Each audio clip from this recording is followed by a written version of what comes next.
In this problem, we're interested in finding out how high a volcano jet can go. Now, let's say we only know a couple of things about the setup of this volcano.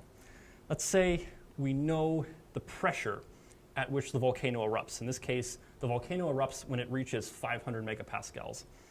And let's say we know the density of the volcano jet mixture. In this case, let's just say it's 1,000 kilograms per meter cube. So first, let's come up with a way to figure out the velocity of this volcano jet. Let's say we know something about how the pressure should be formulated. Let's say that the pressure is proportional to the product of the density and the velocity. And more generally, let's say that the pressure is equal to the density to some generic exponent m times the velocity to some generic exponent n.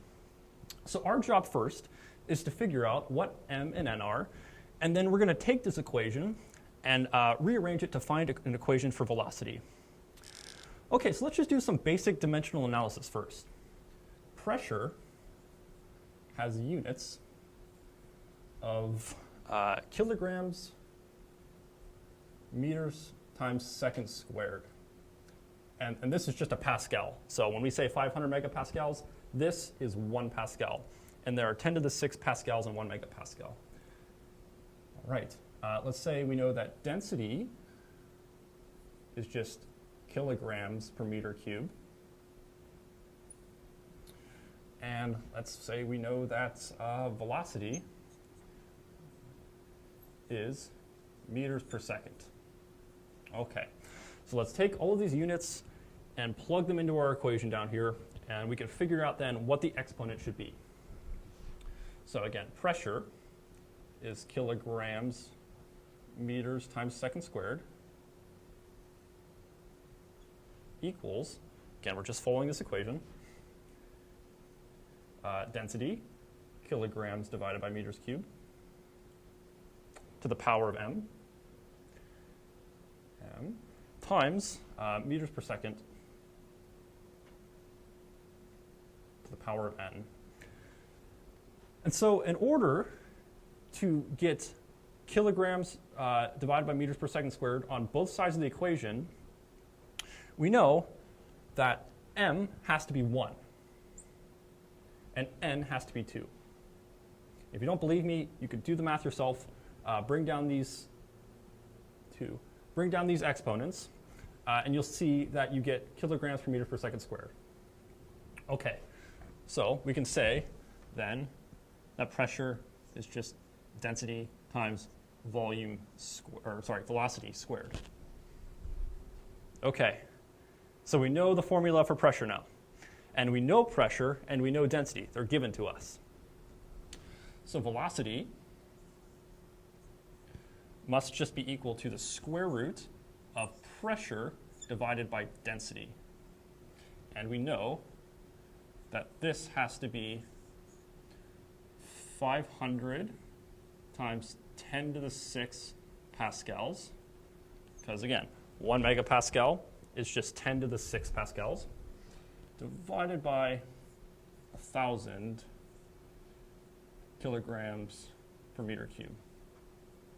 And we end up with a velocity of 707.1 meters per second. All right, so we found the velocity at which this jet is erupting. Now we want to know how high the jet goes. And so we need to turn this into a conservation of energy problem. We know that the total energy of a system must be equal to the sum of the kinetic energy plus the potential energy. And just to go a little bit further, we know that the equation of kinetic energy is 1/2 mv squared. And the equation for gravitational potential energy is just mgh. All right, so how do we relate this back to our volcano jet? Well, let's think about this. At the top of the flight path, you can imagine that the material erupts, and then when it reaches the top, it hangs for a second before coming back down. And so at the top of the jet, the velocity has to be equal to 0, which means that the kinetic energy is equal to 0. So we can say at the top of this path, Ke equals 0. What about at the bottom? Well, at the surface of the Earth, this height is 0. And so again, if we come back over here to our potential energy equation, if we plug in 0 here, we see that the potential energy has to be 0 at the bottom of the flight path here. So we could say that the potential energy equals 0 at the surface. All right, so now we can make some progress here. So at the top of the flight path, because the kinetic energy equals 0, the total energy must be equal to the potential energy. And here at the bottom, because the potential energy is equal to 0, the total energy must be equal to the kinetic energy.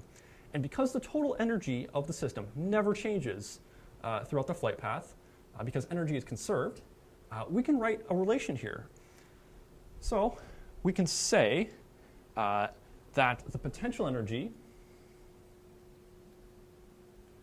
at the bottom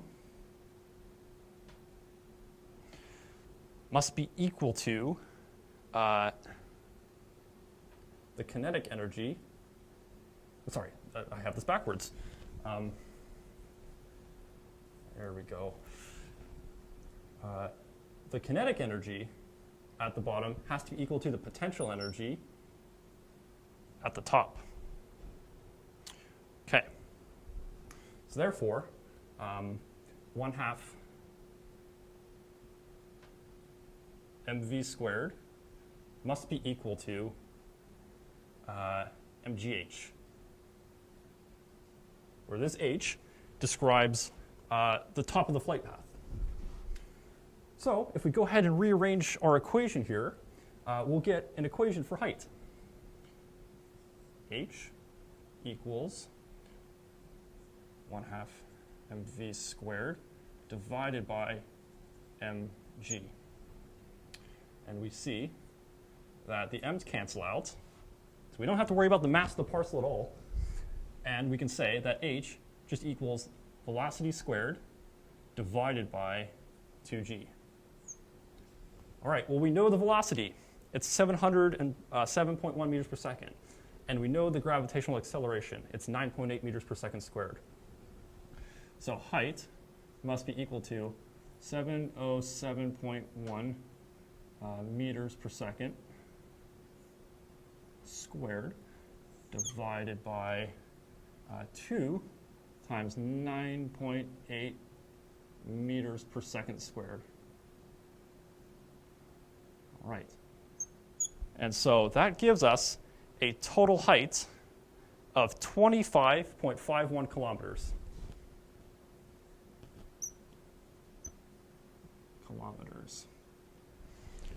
All right, and so that is the height at which our volcano jet reaches, and we did it knowing only nothing but the pressure at which the volcano erupts and the density of the material. So that's it for this video, and I'll see you next time.